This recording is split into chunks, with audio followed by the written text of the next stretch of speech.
আলাইকুম everyone, hello everyone, কেমন আছেন সবাই? ইয়েস কিচেনে ডাইনিংয়ে আবারও স্বাগতম। তো আজকে দুপুরের আয়োজনে ইয়েস কিচেনে ডাইনিংয়ে কী আছে চলুন এক ঝলকে দেখিয়ে দেয়। তো প্রথমত আমি এখানে একটু ক্লোজ করে দেখাই। এটা হচ্ছে উস্তা চিংড়ি, উস্তা ভাজি। আমি একটু আলু কুচিয়ে চিংড়িতে ভাজি করেছি।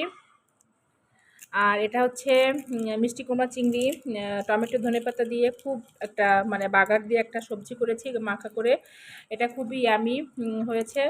আর এটা হচ্ছে খুবই অসাধারণ একটা রেসিপি, সেটা হচ্ছে শাক, পালং চিংড়ি শাক। সেখানে আমি একটা আলু দিয়েছি টেস্টটা বাড়ানোর জন্য। আপনারা স্কিপ করতে পারেন, কারণ আলুটা দিলে একটু অন্যরকম টেস্ট আসে। এটা আপনাদের ইচ্ছা, না দিলেও চলে। তো আজকে আয়োজনটা এটাই ছিল। আর শীতকালীনভাবে আমি সবজি দিয়ে আজকে আমি ইয়েস কিচেনের আয়োজনটা করেছি। তো কেমন হলো অবশ্যই সবাই জানাবেন।